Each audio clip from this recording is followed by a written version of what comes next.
Kristen Schaal, your new show, The Last Man on Earth, is absolutely hilarious and so original. But let's talk about the marketing for a second because you were not in a single promo that I saw, or a trailer or photo. So, what was it like keeping this huge secret that you would be on the show and the female lead next to Will Forte? It was fun. It's fun to have a special secret that nobody knows about but you. I'm sure you have one. It was good though. It was because everybody's working on different projects, so nobody. I didn't really have to lie to anybody because if they asked me what I was working on, I would just say either Bob's Burgers or Gravity Falls, and that's plenty. And yeah, it was fun to watch it all go down, and it was even more fun to be revealed.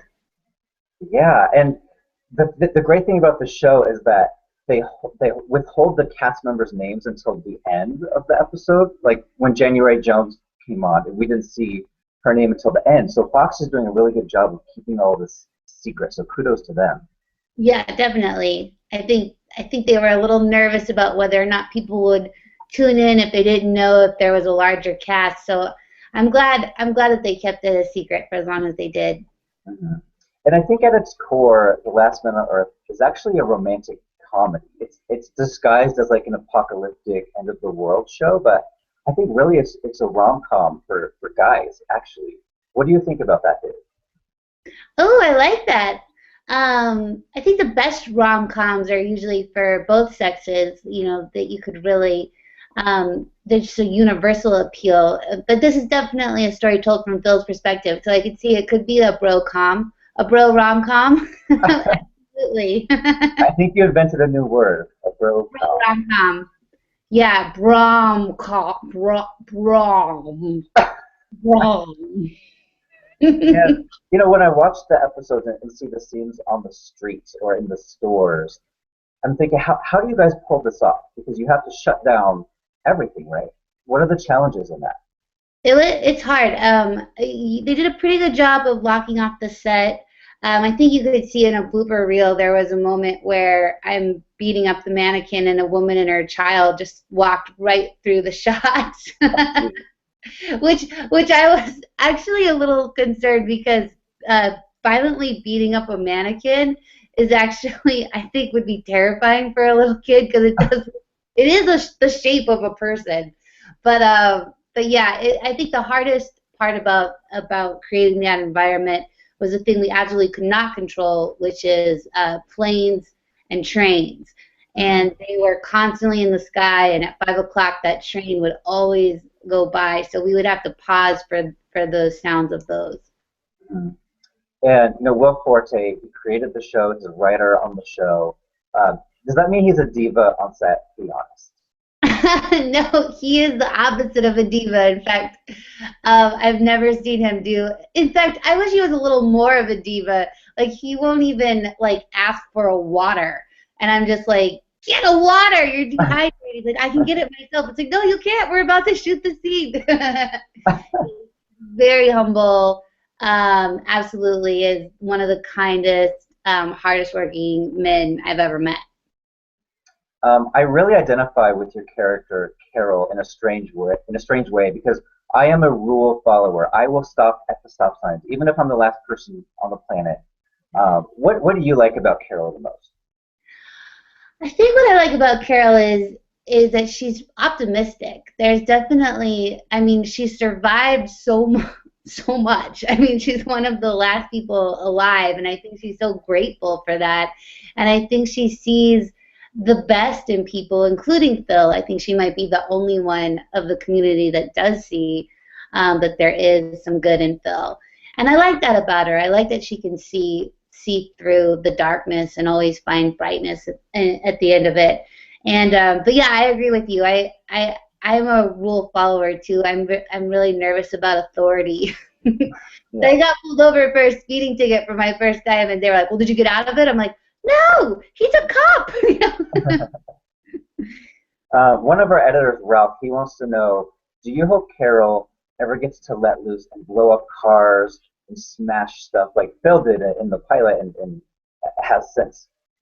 Oh, 100%. I mean, of course I want Carol to do all those things. It would go against her character, but who knows? I mean, eventually something could really push her over the edge. Hey, what happened to all the dead bodies? Do you have a personal theory? I know that they haven't really talked about the virus or whatever it is, and I'm just wondering Yeah. what's your theory?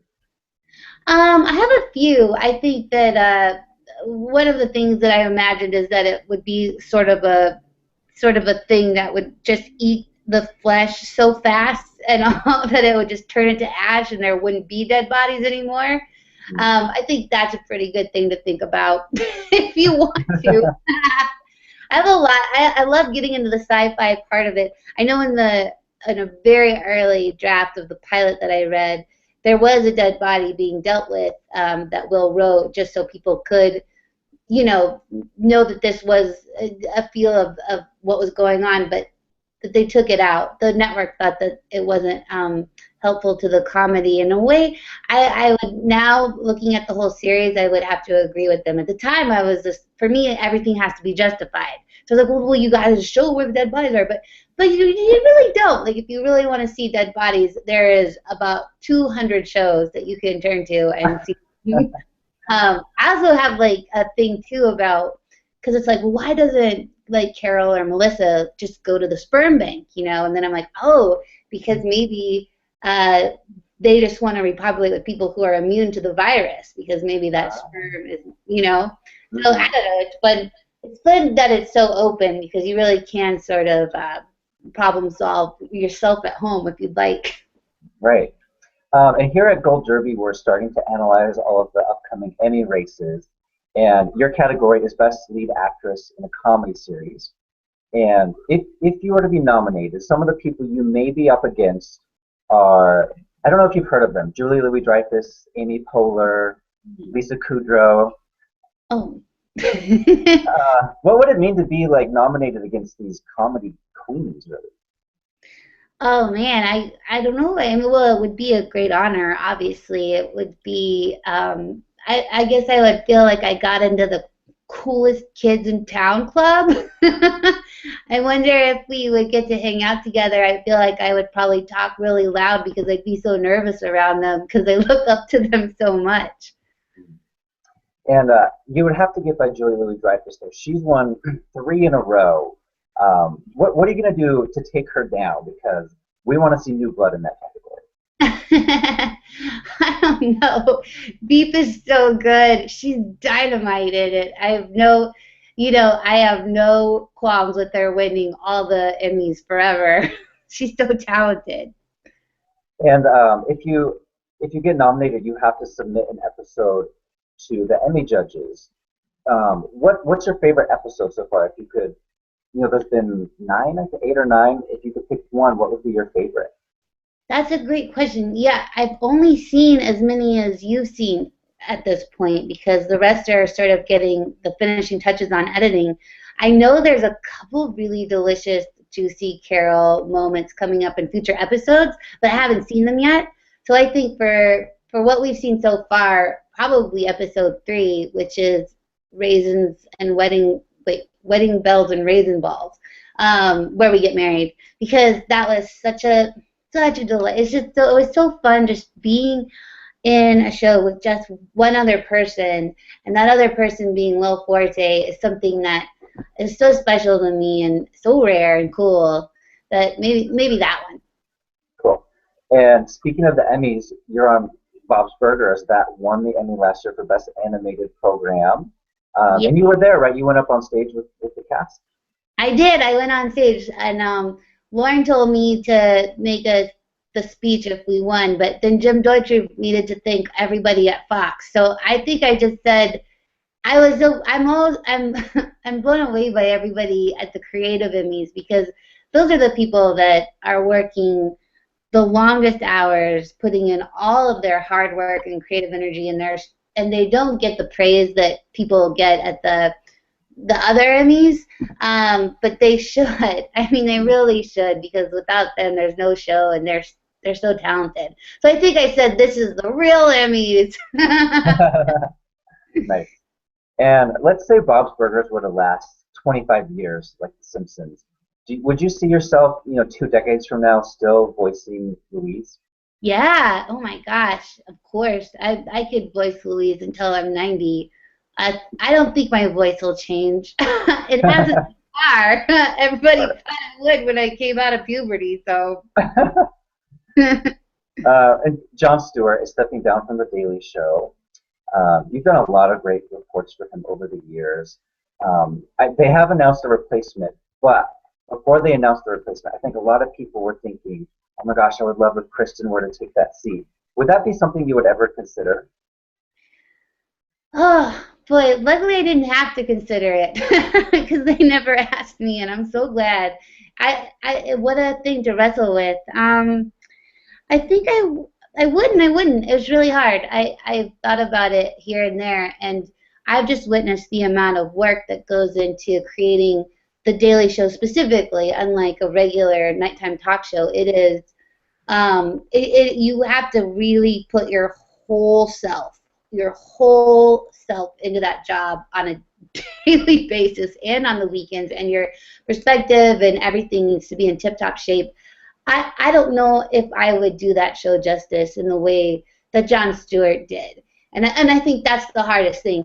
Who can, And I'm sure that Trevor Noah is up for the challenge, and I think it was a good choice to pick him because it is really, really hard to find someone who is willing to sit in that. That is a hard throne to take over. When you walk down the street, what do you get recognized for the most? Is it Flight of the Conchords or 30 Rock? You had a great run on 30 Rock. Thanks. It usually is Flight of the Conchords, pretty much 80 to 90% of the time. Once in a while, a Daily Show person. But it is so funny because that show's been off the air for 8, 9 years now, and I really am surprised about how its impact just has not gone away. Great. Well, hopefully, The Last Man on Earth is going to last years and years and years. It's one of my favorite shows on TV. It is. Oh, they're so nice to hear. Thank you. Yeah, at Gold Derby, we interview a lot of people, and when I heard you guys were in the mix for the interviews, I said I have to be the one that interviews them because it's so original. How did you get cast on the show? Is it because you knew Will? Did he write the part for you, or? Yeah, I knew Will, and he wrote the part for me. So it was really exciting. I mean, that never happens to me. But he was, I'm like his Uma Thurman to his Quentin Tarantino. Just kidding. But maybe. Yeah, so that's how I got it. Nice. Well, best of luck with the future of the show and with Bob's Burgers. You're a busy lady out here in Hollywood. Yeah, you too. Thank you so much. Thanks a lot. Bye.